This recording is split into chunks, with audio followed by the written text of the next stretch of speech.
So hey everyone, I'm back and today I got a really interesting topic to talk about because this is something that most people overlook and they never try to understand it or reflect upon it or question it, that what does it mean, why does it happen, and what is its significance.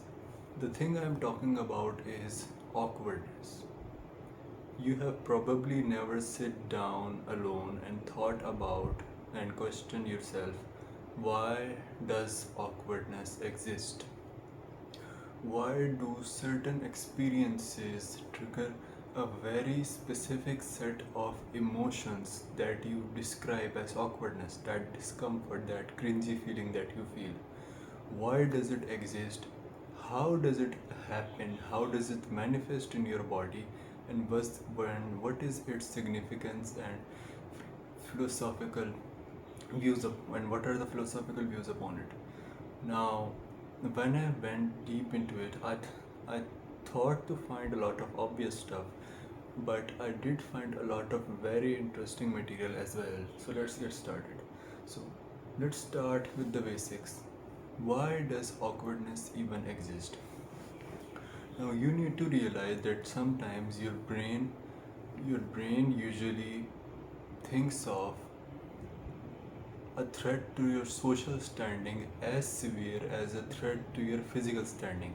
So, a social threat can be the same as a physical threat and trigger the same stressful and anxiety and anxious response in your body. So, because humans are very social animals, and awkwardness is a way to punish anything that we do that violates the norms of societies. It is a way to conform us to society. So if we do anything wrong and it feels awkward, then it means that we have violated a rule of society and that we need to refocus and recenter and fix ourselves back onto the path so that we can conform into a group and stay a part of the herd and don't become an outlier. So that was the purpose of the feeling of awkwardness. Now, what is happening inside your head from the time you from the time of an experience that is supposed to be awkward enters your perception to the time that you find it awkward? So first of all, you need to understand there is a region in your brain known as the dorsal anterior cingulate cortex. Now, it is between in the middle of your brain above your basal ganglia, the cingulate cortex, and this is basically you trying to do error detection. It is thinking because realize this, your brain is constantly making predictions and predictions are not always correct. So in case your brain made a prediction and it was wrong, then the cingulate cortex we talked about detects the mismatch in the prediction. It monitors the mismatch. So in a social standing, you thought a certain behavior should create a certain output, but that was the prediction, and let's say in reality it turns out to be the opposite, and what you expected to happen did not happen. Now your brain, the cingulate cortex, detects this mismatch, and then another brain area known as the insula takes this mismatch and converts it into internal bodily feelings like the racing heart, the fastening of breath, etc. and almost simultaneously the amygdala also starts to perceive this as a threat, and the HPX started to release cortisol and adrenaline to make you charged and hyped up as if you are in danger, because social danger is very similar to physical danger in terms of how your brain interprets it as a response to your as a response to danger. So it is really fascinating that our brains are wired to conform to the group.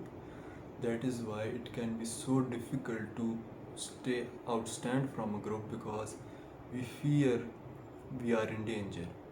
The most important thing for humans is to socialize and to create bonds and to stay together, because that is the best way of survival. That is the best way of ensuring that their race continues to travel forward, and the more socially strong they are, the more strong they are also individually, and the more healthy they are mentally, because they don't have to individually deal with all the hurdles of survival. So that was the point from the region perspective of brain structures. Now let's take another interesting angle, and that is the philosophical angle.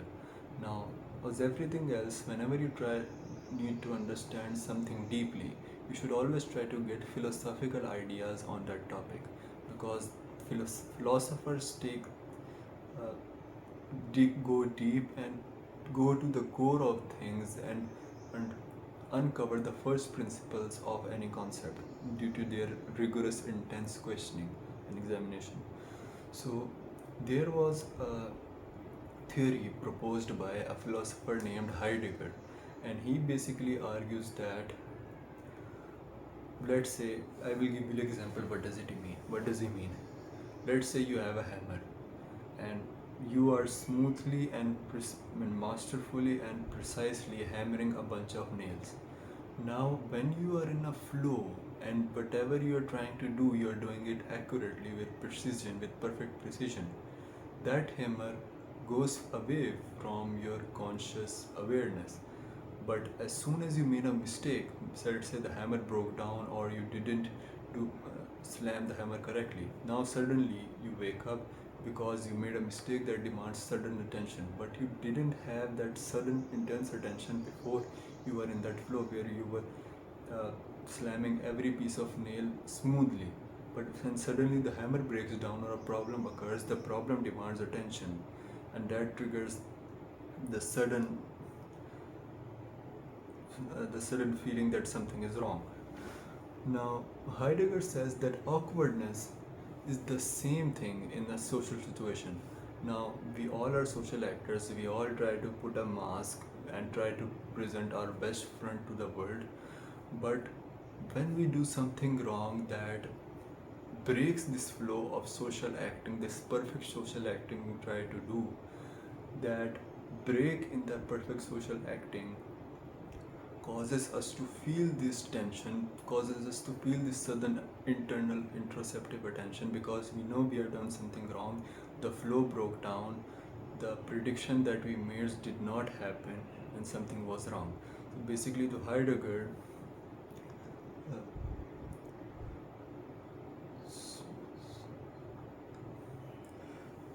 we are mostly unreflective of our social acting. So whenever this thing happen where we have to notice that we are social actors, that can be deeply uncomfortable. So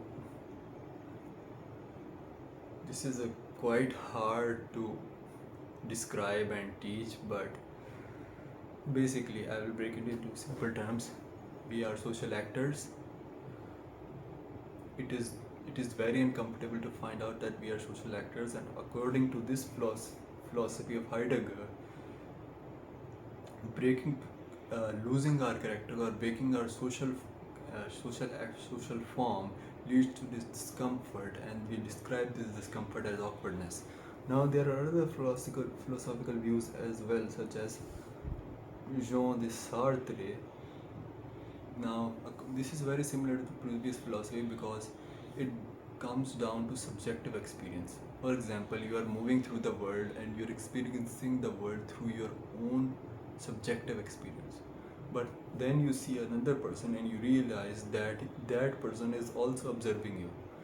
Now you are not just perceiving the world from a subjective experience, now your brain also knows that that person is seeing you as an object that can be judged, an object that can be scrutinized and criticized. Now, when you're taken out from the subjective experience, that makes you deeply uncomfortable because now you feel like an object that is being judged. That was another interesting viewpoint, and according to some existentialist readings, awkwardness is basically a moment of vertical honesty where you are being yourself the most and you are breaking out of society's hurdles. Now, I hope you learned something new from this video, and the next time you feel awkward about something at 2 a.m., just know what's happening under the hood. See you in the next video.